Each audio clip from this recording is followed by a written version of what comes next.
साम्राज्य सामान्यांचा असामान्य आवाज।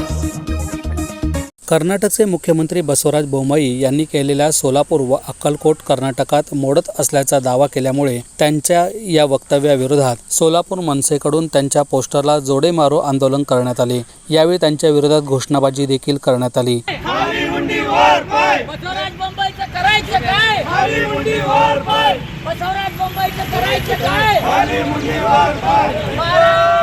झालं या बोम्माईचं बहुतेक मानसिक संतुलन बिघडलेलं आहे।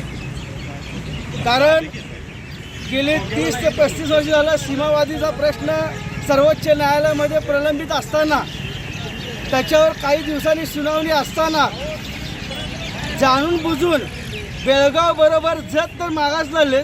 अचानक एक त्याला दिवा स्वप्न पडल्यासारखं।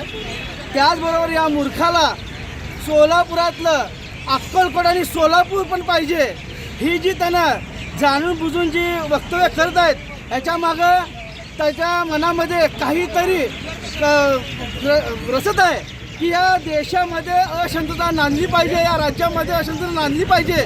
निवडणुकीच्या तोंडावर हा जाणून बुजून शेण खाल्ल्यासारखं जे वक्तव्य करत आहे त्याचा आम्ही महाराष्ट्र नवनिर्माण सेनेच्या वतीनं जाहीर निषेध करतो।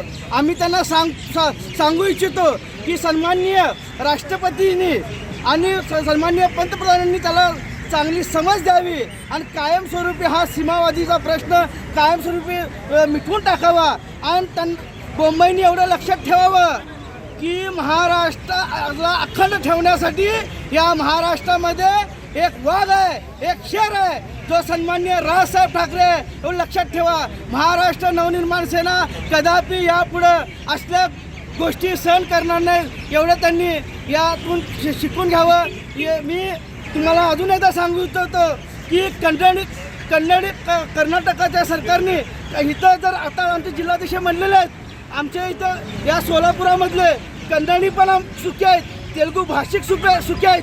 सर्व समावेशक असा हा सोलापूर जिल्हा सुजलाम सुफलाम आहे। तीर्थक्षेत्र म्हणून असलेला हा सोलापूर जिल्हा, या जिल्ह्यावर वाकडी जर नजर टाकत असाल तर याद राखा बोम्माई, तुम्हाला तुमच्या बेंगलोरमध्ये येऊन महाराष्ट्र नवनिर्माण सेना निषेध केल्याशिवाय राहणार नाही। एवढं या अनुषंगाने बोलतो। जय हिंद, जय महाराष्ट्र। यावेळी मनसे जिल्हाध्यक्ष विनायक महेंद्रकर, लोकसभा अध्यक्ष प्रशांत इंगळे, जिल्हा उपाध्यक्ष अमर कुलकर्णी, अभिषेक रामपुरे, जितू टेंभुर्णीकर, राहुल अक्कलवाडे, यश महेंद्रकर हे उपस्थित होते।